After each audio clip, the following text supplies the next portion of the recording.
नमस्कार साथियों, this is Debashish Bhattacharya जी और आप लोग देख रहे हैं एड्रॉयड कंसल्टेंसी सर्विसेज की ट्रेनिंग प्रोग्राम। ऐसे यूट्यूब में मेरा एक दो वीडियोस हैं जिसके ऊपर एक वीडियोस काफ़ी लोग पसंद किए हैं और देख भी रहे हैं, that is on pump regulation. तो पंप रेगुलेशन वीडियो जैसे मैंने अपलोड किया था उस टाइम में बहुत सारा लोग क्वेश्चन किए कि सर रेगुलेटर जो है, पंप की जो रेगुलेटर है उसके बारे में थोड़ा सा आइडिया दीजिए।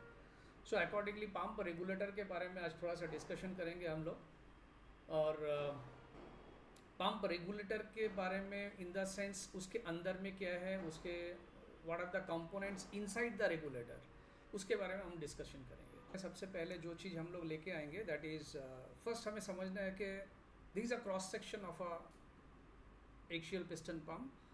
और इसमें जो जगह आप लोग यहाँ पे देख पा रहे हो, ये जो जगह है this is a cross section. इसको हमने और डिनोट कर दिया और खोल दिया इसको, जैसे कि यहाँ पे हमने जो चीज़ देख रहे हो यहाँ पे मैंने और क्रॉस सेक्शन दिखाया। ओके, सो इस जगह को हम लोग अगर देखते हैं तो यहाँ पे कुछ पार्ट हम लोग देख पा रहे हैं। There are some parts, let us see the parts.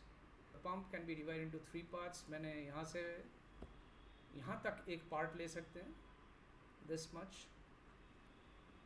we call it the pump housing. I call it the pump housing. Okay, यहाँ से यहाँ तक की जो पोर्शन है, this is the head, and ये जो पोर्शन हम लोग यहाँ पे देख पा रहे हैं जो आज की टॉपिक है, this is the regulator, is the regulator. तो since it's a variable displacement pump, आप देख पा रहे हो कि you can see the swash plate here, this is the swash plate, this is the swash plate. और ये जो श्वास प्लेट है इसकी एंगल चेंज होते रहेंगे, और इसकी एंगल जो चेंज होते रहेंगे उसके साथ साथ इसकी फ्लो जो है, पंप की जो फ्लो रेट है वो चेंज होते रहेंगे। एंगल कैसे चेंज होगा? एंगल चेंज करने के लिए आप यहाँ पे देख पा रहे हो कि we have a servo piston, servo piston. Okay, तो दिस सर्वो पिस्टन, ये जो सर्वो पिस्टन है इसकी एक एक्सियल मूवमेंट होते रहेंगे कॉन्टिन्यूसली। ये एक्सियल मूवमेंट कैसे होते रहेंगे? Because there will be an oil flow, इसके अंदर में कुछ ऑयल फ्लो होते रहेंगे, और according to the system demand, machine पे जो सिस्टम है, मशीन की जो सिस्टम है, for example boom, arm, bucket, if I am talking about excavators और अदर मशीन्स, मोटर्स। तो सपोज 3 जब मेरा सिलेंडर चल रहा है और एक मोटर चल रहा है, you need a lot of flow. जब मेरा एक सिलेंडर चल रहा है रिक्वायरमेंट कम हो गया, जब कोई ऑपरेशन नहीं कर रहा है तो मेरा रिक्वायरमेंट और कम हो गया। तो सिस्टम रिक्वायरमेंट के हिसाब से मेरा फ्लो रेट चेंज होते जाएंगे, और amount of flow, other amount of flow change होते रहेंगे। तो ये अमाउंट ऑफ फ्लो कैसे चेंज होते रहेंगे? क्योंकि पिस्टन की जो एंगल है, दैट इज़ अ श्वास प्लेट की जो एंगल है वो चेंज होते रहेंगे। तो श्वास प्लेट की एंगल कैसे चेंज होते रहेंगे? उसके लिए सर्वो पिस्टन है। तो servo piston for the smaller pump we have a single servo piston, and for a bigger pump we have a big actuator and a small actuator with a bias spring. So ये जो servo piston की movement होगा इसके लिए regulator responsible है। तो अब जो रेगुलेटर रिस्पॉन्सिबल है इसका मतलब है क्या? इसके सर्वो पिस्टन के अंदर में कितना ऑयल आएंगे, कितना प्रेशराइज्ड ऑयल आएंगे, ये जो चीज़ें हैं इसके अंदर रेगुलेटर के अंदर पे ये डिटरमाइन होते हैं। तो रेगुलेटर है क्या चीज़, उसके अंदर में होता क्या है? सो अगर हम लोग इस सर्किट को देखें प्रैक्टिकली, अगर हम देखें कि दिस पोर्शन, ये जो येलो हाईलाइटेड पोर्शन है, go through the watch the schematic, ये जो जगह है, मैं इसको जूम कर लेता हूँ थोड़ा सा, ये जो जगह है आप देख पा रहे हो, this is the pump housing. Okay, this is the pump housing. Okay, and this is the pump, and this arrow is the swash plate. ये एरो से हमने श्वास प्लेट को डिनोट किया। और यहाँ पे आप देखिए कि यहाँ पे और एक ब्लॉक है. Okay, this block is the regulator. Regulator कैसा दिखने में होगा? ये जो हाथ में है इनका, ये जो रेगुलेटर आप लोग दिख रहा है, दिस इज द रेगुलेटर. अब क्वेश्चन है कि इस रेगुलेटर में क्या है, क्या चीज़ है इसके अंदर में, है क्या? तो यहाँ पे जैसे आप देख पा रहे हो कि रेगुलेटर के अंदर में प्रैक्टिकली कुछ नहीं है. 2 डायरेक्शन कंट्रोल वाल्व है और कुछ स्प्रिंग्स है.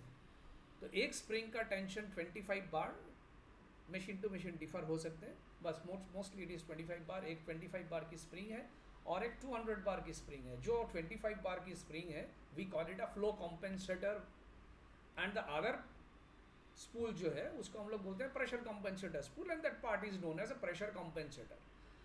सो okay, and the pressure compensator is 210 bar. तो अभी हम लोग देखते हैं कि इस रेगुलेटर को जैसे हम डिसमेंटल करेंगे, इसमें रियलिस्टिकली क्या है. ये तो स्कीमेटिक है, लेट अस सी रियलिस्टिकली इस पे क्या है. ओके, देखिए ये दिस इज अ लॉक. ये जो जगह हम लोग देख रहे हैं, this is a lock. Let us zoom this.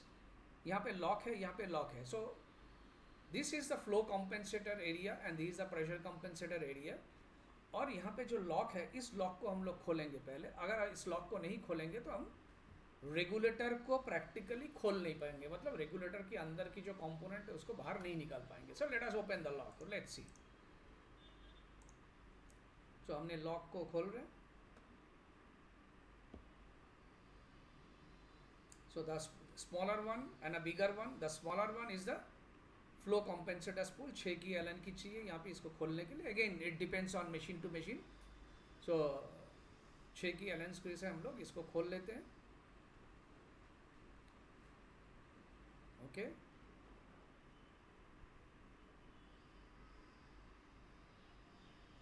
So yes, हमने प्लग को खोल दिया. प्लग को खोलने के बाद हम यहाँ से निकाल लेंगे 2 spring. Yes, this is the spring जो कि which is equivalent to 25 bar, right. और इसके अंदर से हम लोग निकाल लेंगे एक डायरेक्शन कंट्रोल वाल्व. ओके, तो इसके अंदर से हम लोग इस डायरेक्शन कंट्रोल वाल्व को निकाल लेते हैं. अब यहाँ पे थोड़ा सा जैम है ये, बट फाइनली ये डायरेक्शन कंट्रोल वाल्व हमारा निकल गया. ओके, सो ये है डायरेक्शन कंट्रोल वाल्व जो यहाँ पे हमने स्कीमेटिक में ऊपर में जो दिखा रहा है फ्लो कॉम्पेंसेटर, ये है डायरेक्शन कंट्रोल वाल्व.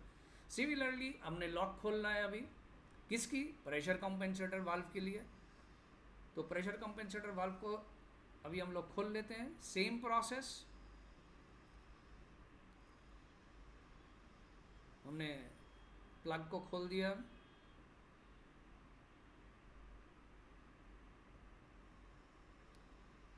और यहाँ से 2 स्प्रिंग निकल के आ गया. अभी you have to see the spring. इसकी डायमेंशन थोड़ा सा डिफरेंट है, इसकी टेंशन डिफरेंट है, बिकॉज दोनों स्प्रिंग की टेंशन अलग है. और इसमें से हमने निकालना है क्या? बहुत स्मूथली इसके अंदर से हमने निकाल लिया pressure compensator spool, right. So this are the 3, ये कंपोनेंट्स, बस यही कंपोनेंट है. और आप इस पे अंदर में देख सकते हो there are some passages, drilled passages. एक सेकेंड, मैं आपको जूम करता हूँ इसको. ये जो है there are some drilled passages जिसके अंदर से ऑयल की फ्लो आते जाते रहेंगे. और ये जो जगह है, दिस पोर्शंस में ये जो ऑयल की फ्लो आएंगे, ऑयल की फ्लो जाएंगे, ये actually it will control the servo piston की movement, and accordingly servo piston will control the swash plate angle की मूवमेंट, राइट. ठीक है, अभी यहाँ पे हम लोग पूरा बंच को अगर देखेंगे, इस बंच में आप लोग क्या देख रहे हो? You see the dimension of the spring. So definitely यहाँ पे देखने से आपको सभी को लग रहा है कि दिस इज द 25 बार की जो स्प्रिंग है, मतलब the spring tension is equivalent to 25 bar and this spring tension is equivalent to 200 bar. दोनों स्पूल आइडेंटिकली आपको एक जैसा लग सकते हैं, but they are not identically same. Okay, so don't interchange it. Why this is not identically same? Let us see. अब इस drawing को हम लोग देखते हैं. तभी हमें पता लगेगा कि दोनों जो डायरेक्शन कंट्रोल वाला जो स्पूल है वो आइडेंटिकली सेम क्यों नहीं है. It looks like identically same but it is not identically same. अब यहाँ पे देखिए it's a 3x2 direction control valve, that is a 2 position direction control valve. अब देखो where is the difference? The difference is here. The difference is here.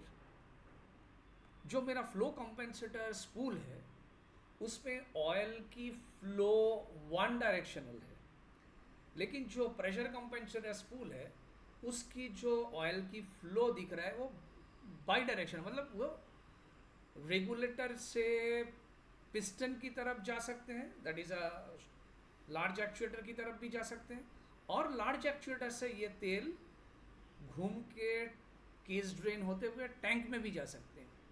लेकिन आप देखो कि फ्लो कंपेंसेटर की जो स्पूल है उसमें क्या है, उसमें सिर्फ टैंक ही हो सकते हैं, केस ड्रेन होते हुए टैंक ही हो सकते हैं. यहाँ से ऑयल की जो फ्लो है वो लार्ज एक्चुएटर में नहीं जा सकते हैं. सो this is the difference. So be careful, don't interchange the this direction control valve, जो हम लोग नॉर्मली साइड पे बोलते हैं कि स्पूल्स, राइट. तो ये है आज का टॉपिक जो मैंने डिस्कस किया कि रेगुलेटर दिखने में कैसा है. ओके, और मेरा पहले वाला वीडियो है, आप लोग देख सकते हैं, जिसमें मैंने पंप रेगुलेशन के बारे में बताया, जहाँ पे how actually the swash plate angle changes, उसमें मैंने वो चीज़ें डिस्कस की हैं. देयर आर सम डिफरेंट कुछ डिफरेंट प्रोसेस, मतलब प्रोसेस नहीं है, कुछ सिचुएशंस होते हैं, जैसे इंजन शट ऑफ, उस सिचुएशन में पंप की फ्लो कैसे रहेंगे. मतलब अगर हम लोग देखें ऐसे कुछ सिचुएशंस होते हैं, जैसे कि इंजन शट ऑफ, ये एक सिचुएशन है. दूसरा सिचुएशन जो है that is called a low pressure standby. Low pressure standby ये सिचुएशन है कि मेरा मशीन चालू हो गया लेकिन there is no requirement, machine idle में है. In that case how the pump will behave और how the swash plate angle will behave and how the entire regulation will behave. तीसरा सिचुएशन क्या है, अप स्ट्रोक, मतलब pump up stroke में जा रहा है. Up stroke in the sense मुझे सिस्टम रिक्वायर्स ऑयल. सपोज कोई मैंने सिलेंडर चलाया या मोटर चलाया, तो मुझे क्या चाहिए, अभी ऑयल चाहिए, because you have to extend और retract the cylinder, or you have to rotate clockwise or anti-clockwise the motor, right? So you need a oil requirement, demand है उस टाइम में, सिस्टम डिमांड है, तो आप पंप अप स्ट्रोक में जाएंगे, मतलब पंप की एंगल जो है वो बढ़ते रहेंगे, so that you can get lot of flows. And number 4, when suppose आपने 3 सिलेंडर और एक मोटर का काम कर रहे हो, सडनली आपका रिक्वायरमेंट मोटर का नहीं है और 2 सिलेंडर का ही है, तो क्या हुआ, पंप की जो फ्लो की जो रेट है, पंप की जो सिस्टम की जो डिमांड है वो थोड़ा सा कम हो गया, तो पंप क्या होगा, पंप थोड़ा सा डी स्ट्रोक में चले जाएंगे. That means pump D stroke के चला जाने का मतलब क्या हुआ, पंप की एंगल कम हो जाएंगे, फ्लो कम हो जाएंगे, because you doesn't require. Okay, and secondly जैसे ही आप कोई काम नहीं करोगे वो लो प्रेशर स्टैंड बाई में चला जाएगा, and just the moment you stop the engine again engine shut off situation. तो इसके ऊपर मेरा एक अलग सा वीडियो है, वो आप लोग देखिए. अगर आप लोगों को इस वीडियो से कोई क्वेश्चंस आते हैं, आप मुझे कमेंट बॉक्स में लिखिए, और वीडियो अच्छा लगे तो आप लाइक करिए, कमेंट करिए, शेयर करिए, और मेरा एक रिक्वेस्ट है, आप लोग सब्सक्राइब करिए इस वीडियो को, और वहाँ पे पास में जो बेल आइकन है उसको दबाइए, सो दैट मेरा नया वीडियो जैसे ही मैंने अपलोड करूँगा आप लोगों के पास डायरेक्टली नोटिफिकेशंस चले जाएंगे. तो सब्सक्राइब करने का मतलब ये हो गया कि मुझे भी इंटरेस्ट आएंगे कि आप लोगों के लिए नया नया वीडियो बनाने का. और जैसे मैंने आपको बताया सबको कि मैं सिस्टमेटिक वाइज में आऊँगा अभी, चाहे वो इंजन के ऊपर हो, चाहे ट्रांसमिशन के ऊपर हो, इलेक्ट्रिकल के ऊपर हो, हाइड्रोलिक्स के ऊपर हो, systematically. And there will be another sort of videos जिसमें हम मेंटेनेंस के बारे में बात करेंगे, कुछ वीडियोस हम लोग फेलियर एनालिसिस के बारे में बात करेंगे, कुछ वीडियोस हम लोग कॉस्ट सेविंग के बारे में बात करेंगे. Cost saving in the sense component life कैसे इंक्रीज किया जाए. ओके, मैं एक क्वेश्चन यहाँ पे करके इस वीडियो को अंत करूँगा. क्वेश्चन जो है, see this is a variable displacement pump and it's this type of system. इस सिस्टम में मेन रिलीव वाल्व की रोल क्या है. मेन रिलीव वाल्व कहाँ पे है, आप यहाँ पे देखिए, this is the main relieve valve, this is the MRV जो 210 बार में सेट है. मेरा क्वेश्चन है, जब पंप की एंगल ऑटोमेटिकली चेंज हो रहा है according to the system requirement, यहाँ पे एमआरवी का रिक्वायरमेंट है क्या, why this MRV is there? तो ये क्वेश्चन के आंसर आप लोग कमेंट बॉक्स में लिखिए। आज के लिए ये वीडियो क्लोज कर रहा हूँ, ठीक है, फिर मिलेंगे अगला वीडियो में। Thank you so much for watching my video.